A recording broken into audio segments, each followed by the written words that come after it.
Hello everyone, this is chapter number 10 of Indian Economic Development book, Comparative Development Experiences of India and its neighbors. And in its neighbor, we discuss about China and Pakistan. This is the part 2 of this video by Ms. Divya Saraswat. And basically in this video, we are going to discuss about the development indicators of India, China and Pakistan. So let's get started.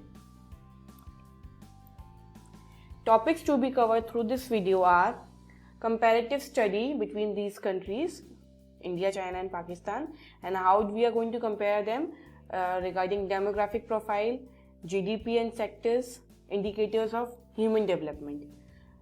And next one is appraisal of development strategies. So first one is comparative study of India, China and Pakistan. The first one is demographic profile. Demographic profile की अगर हम बात करें और if we were going to look globally population, so every 6 person living in this world, या तो वो Indian है या वो Chinese है, okay. So we shall compare some demographic indicators of India, China and Pakistan. The population of Pakistan is very slow, roughly 1/10 of China and India, ठीक है. अगर हम ये जो डेटा जो भी लिए गए हैं it is from your NCERT book. So first one is your estimated population in million according to 2015. Annual growth of population 2015. Annual growth मतलब एक साल में कितना परसेंटेज इंक्रीज हुआ है. डेंसिटी मतलब कितने पर्सन पर स्क्वायर मीटर के अंदर रहते हैं. Sex ratio 2015. Fertility rate and urbanisation. So let's get started. India की अगर हम बात करें डेटाज में देख के, सो इंडिया की पॉपुलेशन जो है वो है 1311 मिलियंस. और इनकी जो ग्रोथ रेट है अगर हम ईयरली की बात करें एक ईयर में अकॉर्डिंग टू 2015 डेटा 1.2% ये ईयरली इंक्रीज करता है. Now likewise population of China is 1371 which is comparatively low according to its area. तो इनकी population ज़्यादा मानी नहीं जाएगी, but yes according to data it is highest one. And Pakistan the population is 188 million. Now annual growth rate China की बहुत ज़्यादा low है which is a good sign, and Pakistan की ज़्यादा है 2.1 and India is moderate one 1.2. Now density per square meter यानी कि पर स्क्वायर मीटर के अंदर कितने परसेंट रहते हैं. एज चाइना का एरिया ज़्यादा है तो पर स्क्वायर के अंदर इनके 146 people are living there. Now in India 441 and in Pakistan 245. So again India का ये ज़्यादा है which is not a good indicator here. Now sex ratio यानी कि सेक्स रेशियो मीन्स पर 1000 मेल्स पे कितनी फीमेल्स हैं, right. So in India 929 females पर 1000 mail, and in China it is 941 and in Pakistan it is 947. Fertility rate एक as होती है, एक एज ग्रुप ऑफ वुमेन उनके लिए होता है fertility rate. So in India it's 2.3, China is 1.6 and Pakistan is 3.7. Pakistan का fertility rate सबसे ज़्यादा है. Yes, now urbanization की बात करें, so in India according to 2015 data 33% are people living in urban area, China 56% and Pakistan 39%. So अगर हम इस डेटा के अकॉर्डिंग बात करें तो इंडिया के अंदर सबसे ज़्यादा लोग रूरल एरियाज में रहते हैं comparative to urban area. It is for urbanisation. Now let us see some more fact about this कि इतनी कम पॉपुलेशन कैसे है comparative to the second largest area all over the world. Okay, now China has adopted one child norm policy, ठीक है, which was introduced in late 1970s. According to that कि कोई भी couple होगा उसको they can have only one child, ठीक है. This is the major reason behind your low population growth of China. इसका एक negative impact ये हुआ according to this measure there is a decline in the sex ratio. The proportion of females जो कि होता है पर 1000 मेल. सेक्स रेशियो के पीछे एक और जो चीज़ होती है biased against female in all 3 countries. ये चीज़ तीनों कंट्रीज में है, India, Pakistan and China.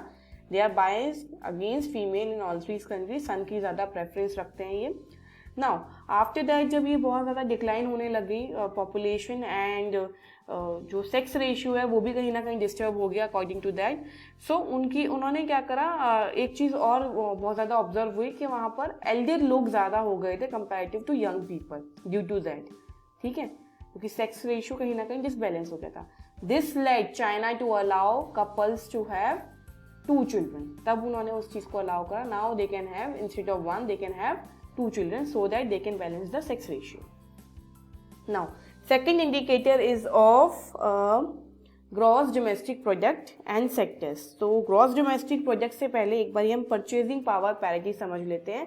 Firstly, what is purchasing power? Purchasing power मतलब मैं एक certain amount of income में कितने सारे units को output को purchase कर सकती हूँ. This is my purchasing power. Suppose in 1000 rupees if I am purchasing few materials, suppose 10 kg of wheat in 1000 rupees. So this is my purchasing power basically. Now purchasing power parity का concept जब आता है when you have to compare among 2 countries. For example मेरी India की currency जो है that is rupees, and if I am talking about USA उनकी जो करेंसी है that is in dollar. So now अगर मैं कोई भी मटेरियल परचेज करूँगी ऐसा नहीं है कि उसकी वैल्यू सेम होगी दोनों कंट्रीज में. For example if $1 cost 70 rupees, so अगर वो कोई भी मटेरियल $1 में परचेज कर रहे हैं so I have to pay for 70 rupees for that. This is somewhere purchasing power parity whenever you are going to equate in terms of currency. So to make a meaningful comparison of prices across countries, a wide range of goods and services must be considered. Okay, so for purchasing the goods and services we need purchasing power parity and accordingly हम लोग उसको measure करते हैं. ठीक है. Now annual growth of domestic product. अब इसके लिए मैं परचेजिंग पावर पैरिटी की ज़रूरत क्यों पड़ी? बिकॉज जब भी हम जीडीपी की बात करते हैं we always consider the output sold और purchase in accounting year in a country, during accounting year in a country. For that we need GDP, and GDP को जो मेजर किया जाएगा वो परचेजिंग पावर पैरिटी यानी कि पीपीपी की term में मेजर करेंगे. वन मोर थिंग, जो भी परचेजिंग पावर पैरिटी होती है किसी भी कंट्री को, उसको हम डॉलर्स की टर्म्स में लिखते हैं. एक कॉमन करेंसी को लिया गया दैट इज़ $1. हर किसी की करेंसी को हम मेजर करते हैं अगेंस्ट डॉलर. ओके, सो अगर हम बात करें हेयर जीडीपी, इंडिया की GDP 1980 to 1990 it was 5.7, now it is 6.7. बहुत ज़्यादा इंक्रीज नहीं देखने को मिला है इन India's GDP. In China, it was 10.3 in 1980. Now it is 7.9. And if we are talking about Pakistan, it was 6.3 in 1980 to 1990. Now it is 4.0. बहुत ज़्यादा difficult होता है for the developed countries also to maintaining at least GDP of 5%. Whereas China ने जो GDP maintain कर रखी थी 1980 to 1990, it was 10.3. Now it has declined, but still अगर हम कंपेयर करेंगे चाइना की जीडीपी आज भी सबसे ज़्यादा है. Okay, compare to these 2 countries, rest of the 2 countries. Now Pakistan was ahead in 1980 to 1990. It was ahead from India, but now the Pakistan in 2011 to 15 the Pakistan GDP is 4.0.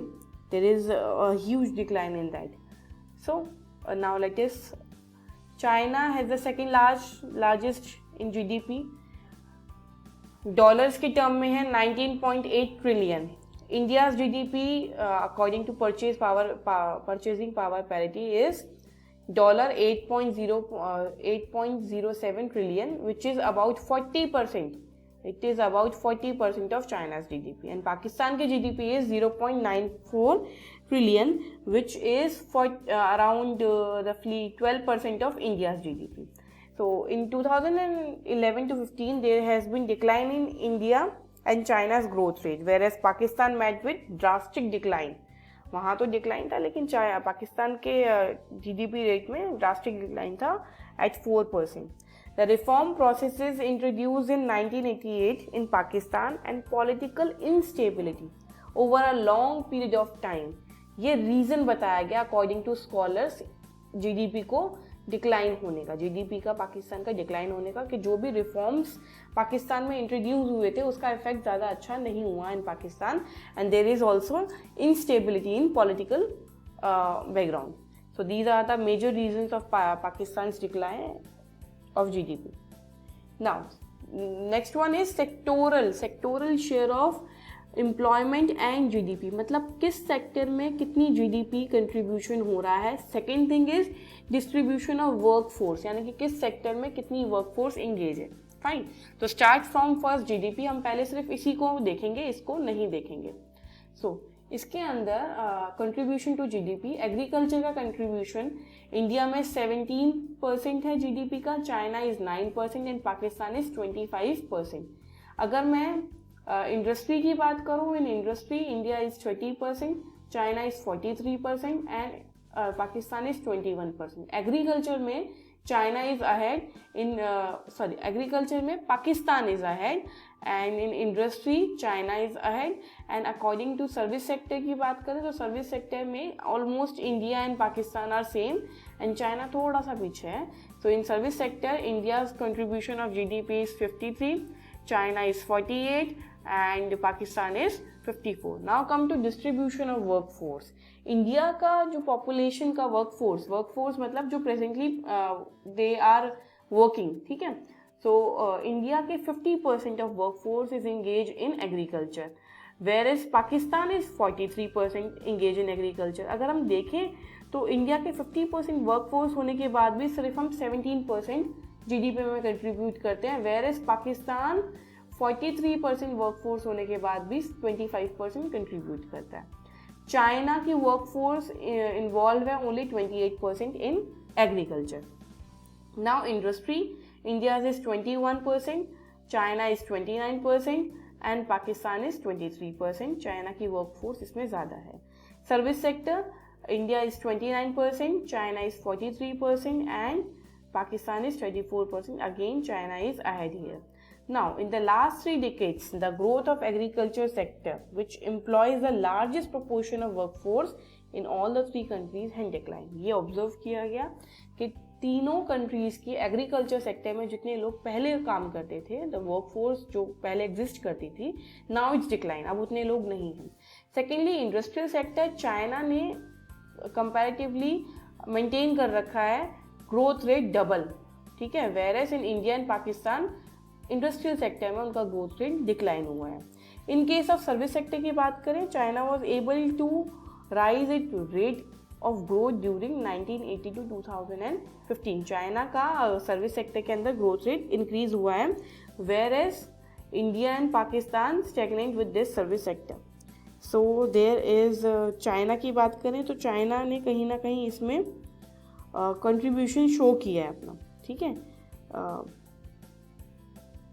Now moving ahead, indicators of human development. These are the main indicators of human development. इनके basis पर human development index form होता है. First one is your human development index, जो India का 0.624 है, China is 0.738 and Pakistan is 0.550. Pakistan is ahead in this. अगर इसमें मैं इंपॉर्टेंट वन की बात करूँ तो human development index is important. Rank की बात करते हैं, 131 rank, 91 China is on very good rank, Pakistan is 148. Life expectancy in years 68.3, 76, 66.4. This one again ahead. Schooling यानी कि 15 ईयर्स के बच्चे कितने ऐसे हैं जो स्कूलिंग कंटिन्यूस रखते हैं, they want leave the school. Again in this data China is ahead. GDP, in GDP term also China is ahead. Below poverty line, China is very good in that. Infant mortality rate, China is excellent in that. If you can see, only 9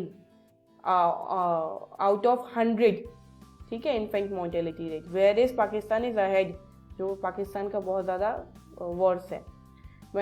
Maternal mortality rate इसके अंदर again China is very good in that. Sanitation में India से आगे है आपका पाकिस्तान, ठीक है. Sanitation facilities according to population India से आगे है. सस्टेनेबल एक्सेस ऑफ वाटर में चाइना इज अहेड जो पॉपुलेशन के according. And percentage of under nourished child, China is again here very good, showing good here. Now, according to the table which we had seen in our last slide, China is moving ahead from India and Pakistan. Okay, this is true in many indicators. कौन कौन से indicators है जहाँ पे China, India and Pakistan से आगे है? GDP per capita, proportion population below poverty line, health indicators such as mortality rates, access to sanitation, literacy, life expectancy and malnutrition. इन सारे rates areas में China, इंडिया एंड पाकिस्तान से आगे. ना Pakistan is ahead from India. कौन से area में? Where we are talking about the poverty line. ठीक है, and it's also performance in sanitation. So here Pakistan is ahead of India. But neither of these two countries have been able to save women from maternal mortality. तो इन दोनों countries का, इन दोनों में ही maternal mortality में इनका रेट अच्छा नहीं है. In China, for 1 lakh birth only 27 women die, whereas in India and Pakistan, India के अंदर 178 women die होते हैं and in Pakistan 174 women die respectively due to 1 lakh birth के according. Okay, the proportion of people below the international poverty rate of $3.10 a day, India has the largest share of poor among three. So these are the basic point related to the topic which are important, so you have to make them in mind, keep them in mind. Now next one is development strategies and appraisal.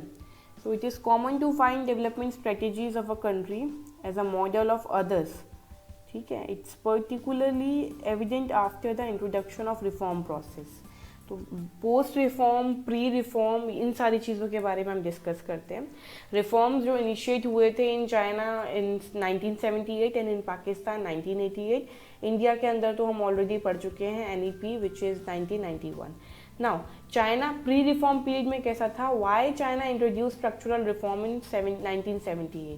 तो the new leadership at that time in China was not so happy with the slow pace of growth and lack of modernization in the Chinese economy under the Maoist rule.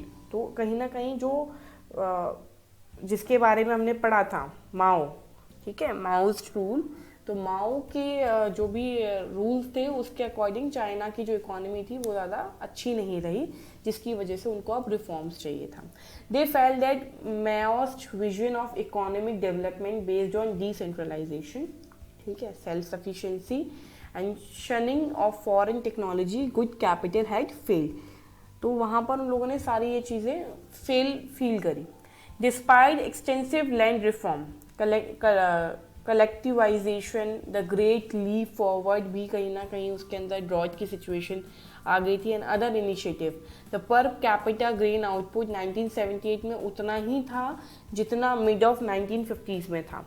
तो उनको कहीं पर भी इन सारी चीज़ों में effect नहीं show हुआ. ठीक है, तो there had been massive extension of basic health services in rural area. ये एक अच्छी चीज़ हुई थी. सो एंड सेकेंड चीज़ और क्या अच्छी हुई थी? Through commune system there was more equitable distribution of food grains. ठीक, ये प्री रिफॉर्म पीरियड में हुआ था, बहुत अच्छा था.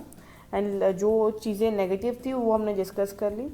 Despite extensive land reform, collectivisation, the great leap forward and other initiative, per capita grain output in 1978 was the same as it was in mid of 1950s. These we have discussed. Now China का post reform period की बात करें तो post reform period में दो चीज़ें थी. First one is development in infrastructure facilities in the area of education, health and land reform, जो कहीं ना कहीं वहाँ लैक रह गया था. Second is agriculture reforms, broad prosperity to a vast number of poor people. तो कहीं ना कहीं ये एक पॉजिटिव इम्पैक्ट्स हैं दोनों ही अकॉर्डिंग टू मतलब पोस्ट रिफॉर्म पीरियड के. ना पाकिस्तान का अगर हम पूरा समराइज वे में अगर देखना चाहें तो इन 1980s the growth rate of GDP and it's sectoral constituent have fallen in 1990. तो आफ्टर रिफॉर्म इनका कोई पॉजिटिव इम्पैक्ट देखने को नहीं मिला. The proportion of poor in 1960 was more than 40%, which were declined to 25% in 1980, but after 1990 वो again rise करना उन लोगों ने शुरू कर दिया था, यानी कि proportion of poor जो था after 1990 it was start rising. Now foreign agriculture growth and food supply situation जो होती है, it's not an institutionalized process of technical change. Foreign exchange earning came from remittance from Pakistani workers in the Middle East. जो इनकी foreign exchange earning थी वो कहाँ से हो रही थी, जो भी पाकिस्तानी वर्कर्स थे मिडिल ईस्ट में उनके through. The export of highly volatile agriculture projects के थ्रू भी इनको फॉरेन एक्सचेंज की अर्निंग हो रही थी. There was also growing dependence on foreign loans. इन सब के साथ साथ यहाँ पर फॉरेन लोन्स भी इंक्रीज हो रहा है एक तरफ, और दूसरी तरफ they face difficulty in paying back the loans on the other side. ठीक है, so these are the basic main important things in the chapter. इस चैप्टर में डेटा बहुत इंपॉर्टेंट है, तो बस डेटा को ध्यान में रखो, कौन सी फील्ड में कौन सी कंट्री आगे है और कौन सी कंट्री थोड़ा सा स्टेप बैक पे रह गई है. ठीक है, तो thank you for watching this video.